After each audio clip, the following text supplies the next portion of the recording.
Okay, so ఖచ్చితంగా ప్రతి ఒక్కళ్ళది ఆయన సమస్య వింటారు. నేను వస్తాను మాట ఇచ్చాను కాబట్టి తన బిడ్డ ప్రాణాపాయ స్థితిలో ఉన్నా కూడా పోయాడండి. అలాంటి వ్యక్తిత్వ నాయకుడు ఎక్కడ ఉంటారండి? అసలు మాట్లాడడానికి వీళ్ళు సరిపోరు. అసలు పవన్ కళ్యాణ్ గారి గురించి, సిబిఎన్ గారి గురించి మాట్లాడే అర్హత వీళ్ళు కోల్పోయారనమాట. వీళ్ళకి లేదు, కోల్పోవడం కూడా లేదు అసలు.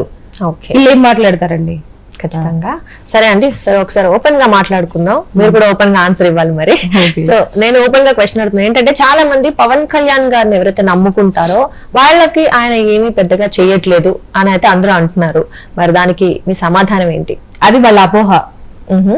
నమ్ముకున్న వాళ్ళు ఎందుకు? ఇప్పుడు మనోహర్ గారు ఉన్నారు, మరి ఆయన పవన్ కళ్యాణ్ గారిని నమ్మి ఆయన తోటి అడుగులు వేస్తున్నారు.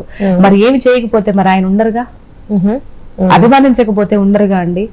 ఆయన పవన్ కళ్యాణ్ గారు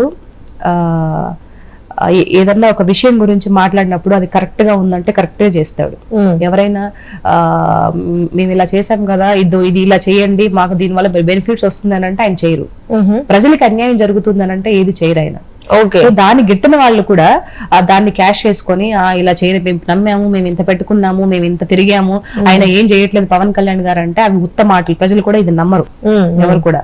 సో పవన్ కళ్యాణ్ గారు ఏం చేస్తున్నారు, ఆయనకు ఒక క్లారిటీ ఉంది. ప్రజలకు ఏం చేయాలనేది కూడా ఆయన చెప్పిన ప్రతి మాట తీరుస్తాడు. ఆయన ఈ 5 ఏళ్ల లోపల కాదు, నెక్స్ట్ రాబోయే 10 ఏళ్లు కూడా ఆయనే ఉంటారనమాట. ఏదైతే ప్రజలకి ఇచ్చారో తన కన్న బిడ్డల వల్ల హ్యాపీగా చూసుకుంటారు. ఇది తెలియని వాళ్ళు ఇలాంటి కామెంట్లు చేస్తూ ఉంటారనమాట. వ్యక్తిత్వం ఉన్నప్పుడు వ్యక్తిత్వం ఉన్న వ్యక్తి ఎలా మోసం చేయగలుగుతారు ప్రజలు చెప్పండి?